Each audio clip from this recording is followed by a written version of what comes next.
السلام علیکم ورحمۃ اللہ وبرکاتہ۔ نحمده ونصلی علی رسولہ الکریم، اما بعد فاعوذ باللہ من الشیطان الرجیم، بسم اللہ الرحمن الرحیم۔ رب اشرح لی صدری ویسر لی امری واحلل عقدۃ من لسانی یفقہوا قولی۔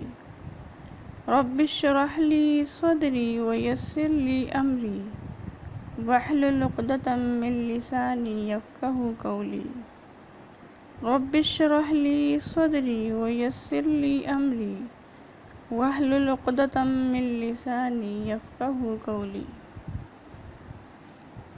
قال اللہ تعالی فی قرآن المجید والفرقان الحمید فی سورہ توبہ: ان عدۃ الشہور عند اللہ اثنا عشر شہرا فی کتاب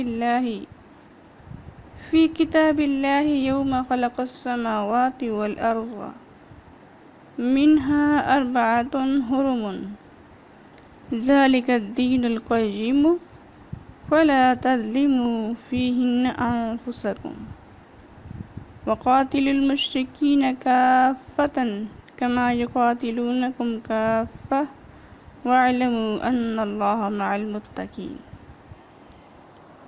اللہ رب العزت نے سورہ توبہ آیت نمبر 36 میں ارشاد فرمایا: اللہ تعالیٰ کے نزدیک مہینوں کی تعداد 12 ہے، جو اللہ تعالیٰ کی کتاب لوح محفوظ میں اسی دن سے طے ہے جس دن آسمان و زمین کی تخلیق ہوئی تھی۔ ان 12 مہینوں میں سے 4 مہینے یعنی ذوالقعدہ، ذوالحجہ، محرم اور رجب یہ حرمت والے مہینے ہیں۔ یہی دین قیم یعنی سیدھا دین ہے، لہٰذا ان مہینوں کے معاملے میں اپنی جانوں پر ظلم نہ کرو۔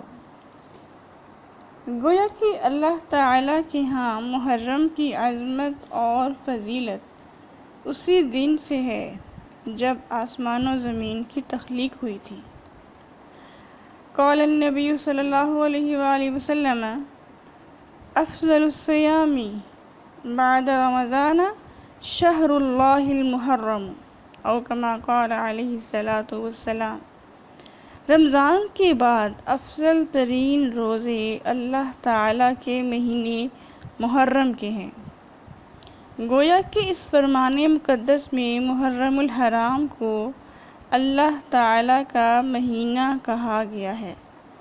حالانکہ مہینے تو سارے اللہ تعالیٰ کے ہی ہیں، اسی کے بنائے ہوئے ہیں، مگر اللہ سے اس مہینے کی خصوصی نسبت ہونا گویا کہ اس مہینے کے شرف و عظمت کی دلیل ہے۔ حضرت ابو ہریرہ رضی اللہ تعالیٰ عنہ نے فرمایا کہ ایک آدمی نبی اکرم صلی اللہ علیہ وآلہ وسلم کے پاس آیا اور کہا: رمضان کے روزوں کے بعد سب سے افضل روزہ کون سا ہے؟ آپ صلی اللہ علیہ وآلہ وسلم نے فرمایا: اللہ کے مہینے کا جس کو تم محرم کہتے ہو۔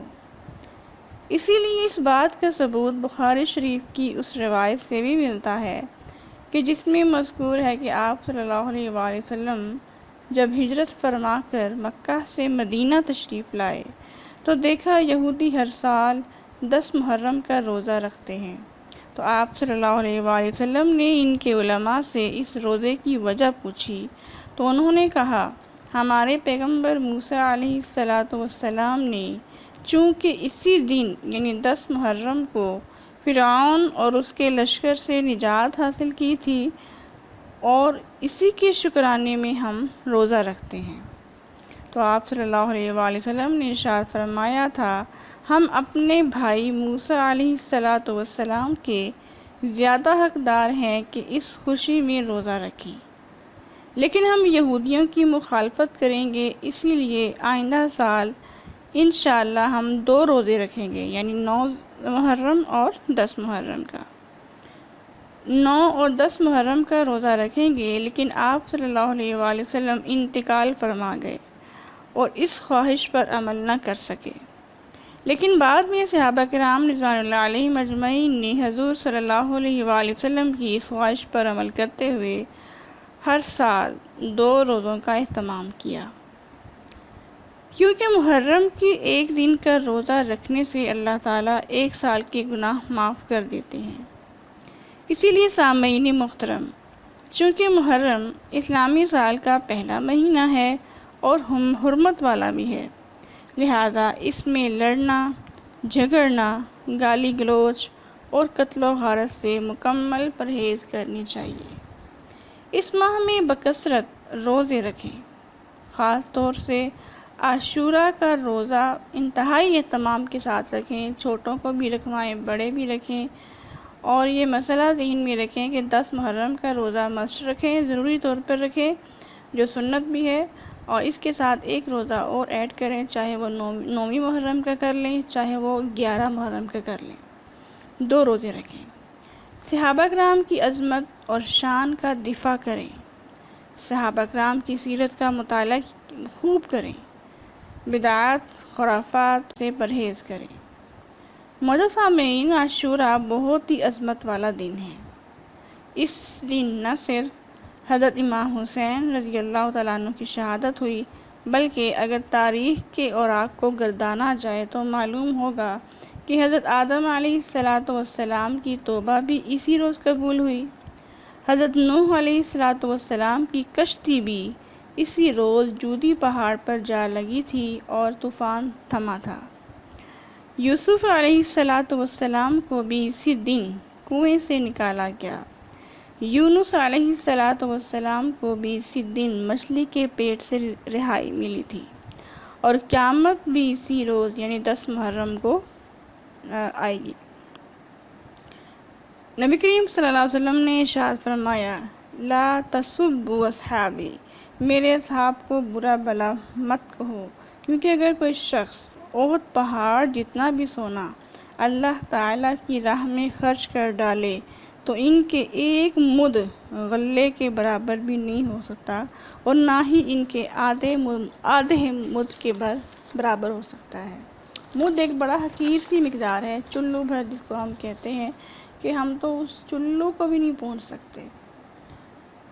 تو آخر میں حضرت آل کربلا جو ہیں، آل حسین جو ہیں، ان کی عظمت کے لیے ایک شعر کہوں گی، جس کی ماں فاطمہ جس کا نانا نبی، جس کی ماں فاطمہ جس کا نانا نبی، اس حسین ابن حیدر پہ لاکھوں سلام، وما علینا الا البلاغ المبین۔